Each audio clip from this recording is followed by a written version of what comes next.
Greetings in Jesus' wonderful name and welcome to Riverside Chats. I began a series on the Apostle John. We're looking specifically at the Gospel of John. We are looking now at an outline of the Gospel. We looked in a past program on the incarnation of the Son of God. It is John's aim to present the deity of Christ. By the deity of Christ, I'm talking about the fact that Jesus is God. Then we looked at the presentation of the Son of God by John the Baptizer or John the Baptist. Then to John's disciples. Then at the wedding feast at Cana in Galilee, where Jesus turned water into wine. Then at the temple in Jerusalem. Then to Nicodemus. Then by John the Baptizer. Then Jesus's dealings with the Samaritan woman. He offered her living water. Jesus never talked in abstract terms. He was always relevant to the people he was speaking to. And that is why of him it was said he spoke with exousia. He spoke with authority, not as the scribes and the Pharisees. The woman came to the well to draw water. He presented the gospel as living water. In Sanskrit, the word for living water, or the words for living water, is Jivanadi. Jesus gives living water and will never thirst again. Then we also talked about Jesus' confrontation with the official at Capernaum. Today, we look at the third part of the outline, confrontations with the Son of God. And this goes from chapter 5, verse 1 to chapter 12, verse 50. We look at the feast in Jerusalem. The Bible talks about that in chapter 5, John's Gospel, chapter 5, and verse 1. John's Gospel, chapter 5, and verse 1. John's Gospel, as I said, was written much later. The Bible says, after these things, there was a feast of the Jews, and Jesus went up to Jerusalem. Now there is at Jerusalem by the sheep gate a pool, which in the Hebrew is called Bethesda, having 5 porches. There is the miraculous sign at this feast in Jerusalem, at the pool of Bethesda. This is found in chapter 5, verses 1 to 9. There's the healing that takes place in the pool. You know the story well. There was no one to take the man into the pool when the water was stirred.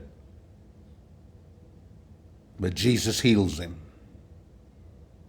Then there's the reaction to that sign. Then there's the debate that comes out of the sign.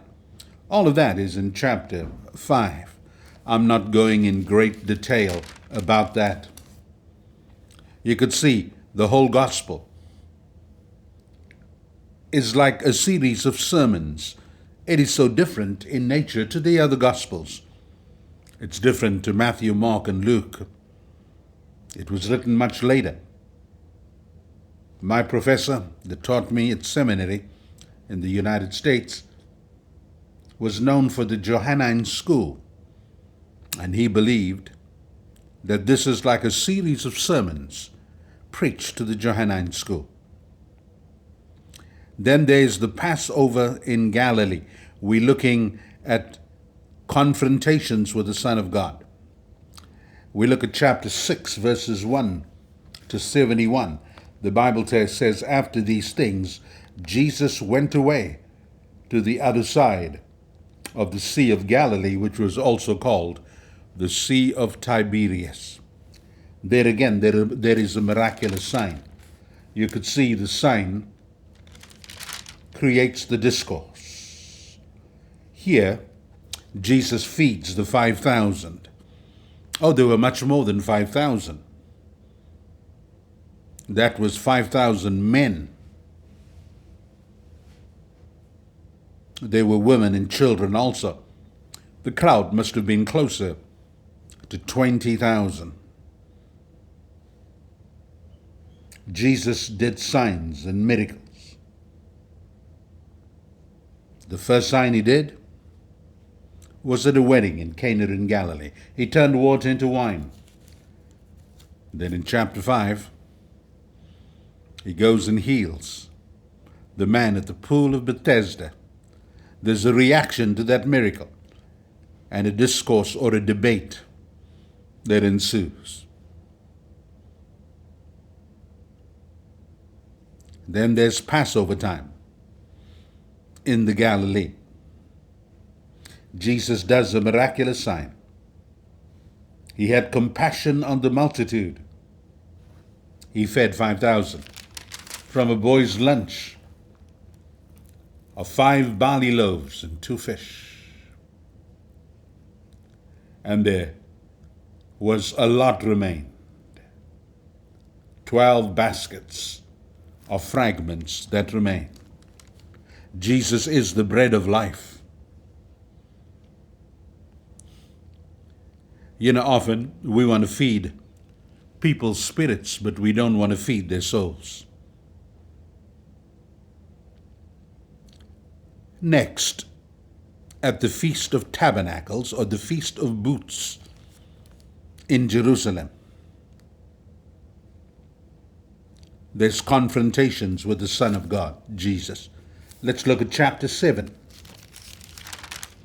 Chapter 7, verse 1 declares, "After these things, Jesus was walking in the Galilee, for he was unwilling to walk in Judea, because the Jews were seeking to kill him."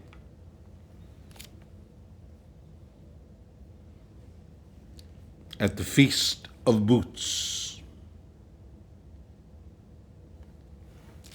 or the Feast of Tabernacles. This goes from chapter 7 to chapter 10. There's a debate again.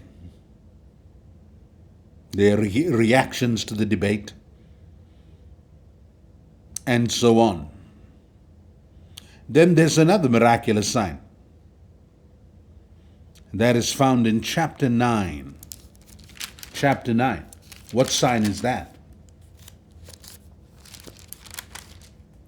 Chapter 9, verse 1, the Bible says, "As he passed by, he saw a man blind from birth. And the disciples asked, 'Rabbi, who sinned, this man or his parents, that he was born blind?' Jesus answered, 'It was neither this man that sinned nor his parents, but that the works of God might be manifest in him.'" So Jesus did signs with a purpose. He did miracles with a purpose.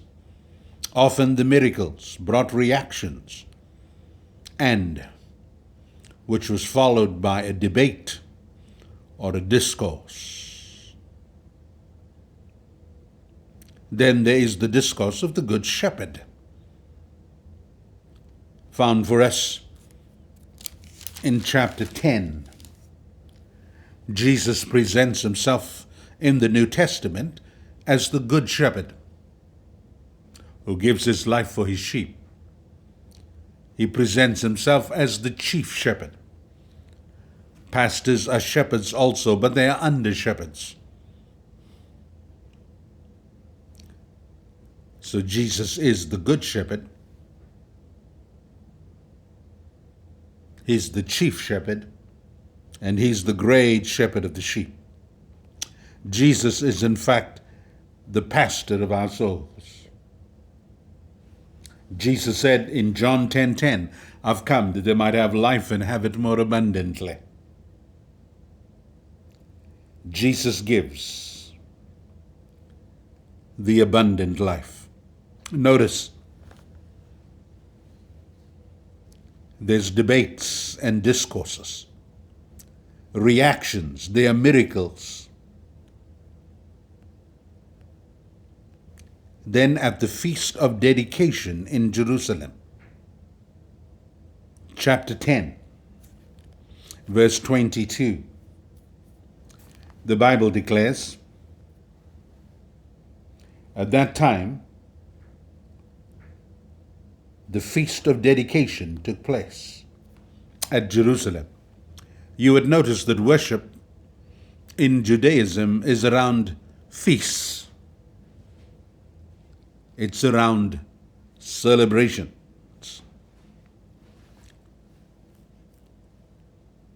There's again a discourse, a debate. And there's the rejection.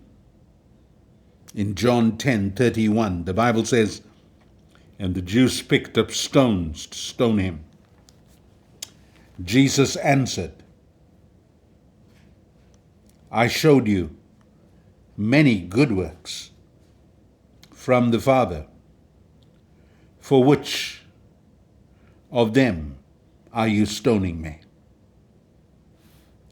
And the Jews answered, for a good work we are not stoning you, but for blasphemy, because you, being a man, make yourself God.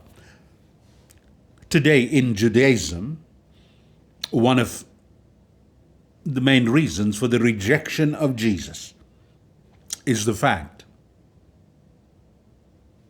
they accuse him of blasphemy. It's not a fact. If Jesus was not who he was, then he's the greatest and biggest charlatan. He's the biggest fraud. But I believe he is who he said he was. He's no charlatan. My sheep hear my voice, said Jesus.